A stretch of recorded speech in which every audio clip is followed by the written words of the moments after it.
আজকে আমি আপনাদের সাথে শেয়ার করব চিংড়ি মাছের একটা রেসিপি যেটা খুব সহজে হয়ে যায় আর খুব কম ইনগ্রেডিয়েন্টে। গরমে রান্না করতে ইচ্ছে না করলে আপনারা কিন্তু এইভাবে একটা চিংড়ি মাছের রেসিপি বানিয়ে নিতে পারেন। তো চলুন আজকের এই রান্নাটা আমরা শুরু করি। তবে শুরু করার আগে আমি সবাইকে জানাই আমার অন্তরের ভালোবাসা ফ্রম ডলিজ রেসিপি বুকে। এবার আমি রান্নাটা শুরু করছি। এই রান্নার জন্যে 300 গ্রাম চিংড়ি মাছ নিয়ে নিয়েছি। যদিও খোসা অবস্থায় কিন্তু এটা 300 গ্রাম ছিল। আমি ঠিক বলতে পারবো না যে খোসা ছাড়াবার পর এটার ওজন কত দাঁড়িয়েছে। তো এই চিংড়ি মাছটা নিয়ে এবার এর মধ্যে আমি কিছু ইনগ্রেডিয়েন্ট মিশিয়ে নেব। প্রথমেই এখানে টক দই নিয়ে নিচ্ছি। 100 গ্রাম মতো টক দই আছে। এটা ঘরে পাতা দই, আপনারা চাইলে বাজার থেকে কিনেও করতে পারেন। তো এই যে চামচটা দিয়ে মেপে দিলাম, 2.5 চামচ মতো হয়েছে এই দইয়ের পরিমাণ। তো যেহেতু দই দিয়েছি তাই এখানে আমি কিন্তু একটু মিষ্টি ব্যবহার করব। তা প্রথমে আমি দিয়ে নিচ্ছি কাঁচা লঙ্কা। এখানে 6টা কাঁচা লঙ্কা মিক্সিতে পেস্ট করে রেখেছিলাম, সেটা দিয়ে দিলাম। আর তারপরে এখানে আমি আরও 4টে আস্ত কাঁচা লঙ্কাও দিয়ে দিচ্ছি। আপনারা ঝাল আপনাদের সুবিধা মতো যেরকম আপনারা খেতে পারেন সেরকম খাবেন। 1/2 টিস্পুন হলুদ গুঁড়ো নিয়ে নিলাম। আর এবার আমি এখানে একটু সুগার ফ্রি ব্যবহার করব, তবে আপনারা 1/4 টিস্পুন চিনি এখানে দিয়ে দেবেন। আমি একটু সুগার ফ্রি নিয়ে নিচ্ছি। এবার এটা ভালো করে একটু মেখে নেব, সব মিশিয়ে নেব। এখানে এখনও আমি নুন দেব, নুনটা আমি একটু পরে দিচ্ছি, আগে এগুলো ভালো করে মিশিয়ে নিয়ে। এই রান্নাটা কিন্তু একদম শুকনো হয়।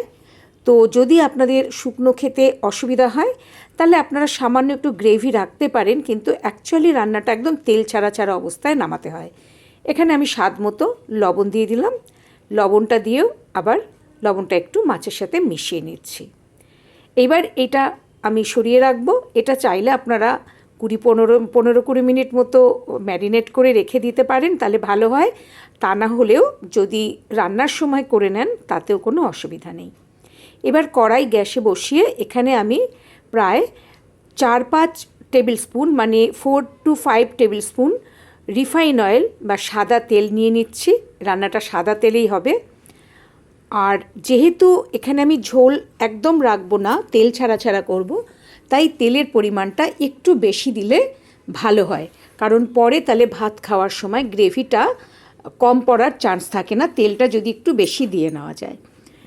এবার তেল গরম হওয়া পর্যন্ত আমি অপেক্ষা করে এখানে একটু গরম মশলা ফোড়নে দিয়ে দেব। আপনারা চাইলে কিন্তু আস্ত লবঙ্গ, এলাচ আর দারচিনিও দিতে পারেন, সেক্ষেত্রে এলাচটা একটু ফাটিয়ে দেবেন।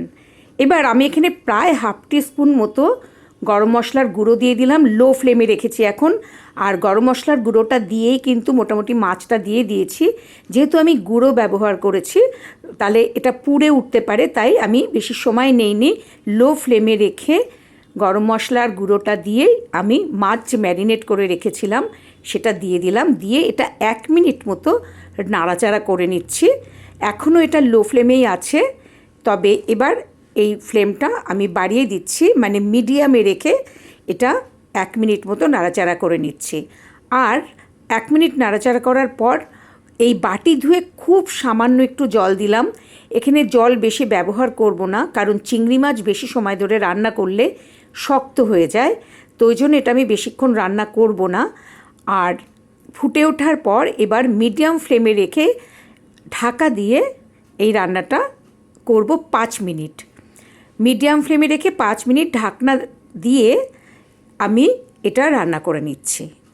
এবার 5 মিনিট এটা মিডিয়াম ফ্লেমে রান্না হওয়ার পর এই ঢাকনাটা আমি সরিয়ে এখানে আমি এবার হাই ফ্লেমে যতক্ষণ না এটা তেল ছাড়া ছাড়া হয় ততক্ষণ রান্না করব।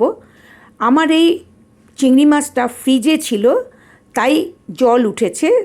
ফ্রিজে চিংড়ি মাছ থাকলে কিন্তু জল ওঠে, তো সেই জন্য কিছুটা আমি জল আগে থেকেই কম দিয়েছি, কারণ আমি জানি এটায় জল উঠবে। আর বাজার থেকে এনেই করলে এতটা জল ওঠে না, সেক্ষেত্রে একটু জল ব্যবহার করতে পারেন। এবার দেখুন আস্তে আস্তে জলটা কমে যাচ্ছে। আর যতক্ষণ না পর্যন্ত এটা তেল ছাড়া ছাড়া হবে ততক্ষণ পর্যন্ত আমি রান্না করতে থাকব। এখন কিন্তু ফ্লেম হাই করে দিয়েছি, যাতে জলটা মানে ঝোলটা তাড়াতাড়ি শুকিয়ে তেল ছাড়া ছাড়া হয়ে যায়। তার জন্যে কিন্তু লাস্ট আমি যখন ঢাকনা খুলে দিলাম তখন মিডিয়াম থেকে হাই ফ্লেমে করে দিয়েছি।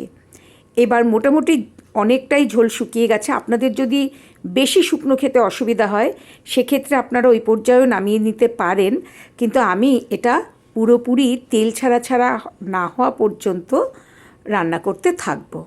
আপনাদের রান্নাটা ভালো লাগলে একটা লাইক আর শেয়ার করার জন্যে অনুরোধ রইল, আর অনুরোধ রইল কমেন্ট করে জানাবেন যে আপনাদের এই রান্নাটা কেমন লাগলো। আস্তে আস্তে দেখুন এটা কিন্তু একটু একটু তেল ছাড়তে শুরু করেছে। এটা আরও অনেকটাই তেল ছাড়বে, পুরোই তেল ছাড়া ছাড়া হয়ে যাবে, তারপর এটা নামাবো।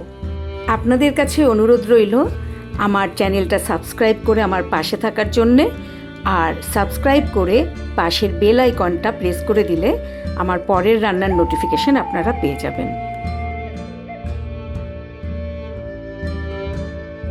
এবার আমার রান্না হয়ে গেছে। আশা করি আপনারা অবশ্যই একবার এইভাবে চিংড়ি মাছ করে খেয়ে দেখবেন কেমন লাগে। আর আমি আবার আসবো নতুন কোনো রান্না নিয়ে। আপনারা সবাই খুব ভালো থাকবেন। আজকের মতো সবাইকে জানাই আমার নমস্কার।